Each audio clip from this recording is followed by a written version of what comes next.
Hello. তো আজকে দুপুরবেলা বেরিয়ে পড়েছিলাম একটা ব্রাইডের উদ্দেশ্যে। তো ব্রাইডটা ছিল আমার দীঘাতেই। তো আমি 3টে নাগাদ ব্রাইডের লোকেশনে পৌঁছে যাই। আজকে আমার ব্রাইডটা ছিল খুবই ইউনিক। কেন ইউনিক ওটা জানার জন্য তোমাদেরকে লাস্ট অব্দি তো দেখতেই হবে, তো তোমরা দেখো। তো আমি ব্রাইডকে টাইম মতো বসিয়ে দিই, টাইম মানে একটু লেট হয়, ও 5টা নাগাদ বয়সে, আমি 2 ঘন্টা পাক্কা বসেছিলাম, ঠিক আছে। তো তারপরে আমি আস্তে আস্তে আমার সমস্ত মেকআপ কমপ্লিট করে দিই। ও এত কথা বলে, আমাকে 2 মিনিটের জন্য মনে হয়নি যে ও চেনা নয়, ঠিক আছে।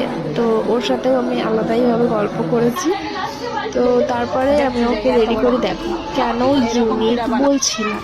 ও হচ্ছে বিয়েতে সবাই রেড পরে, বাট ও পার্পল কালারের শাড়ি অ্যান্ড গোল্ডেন কালারের ওড়না, সমস্ত কিছু ওর আলাদা।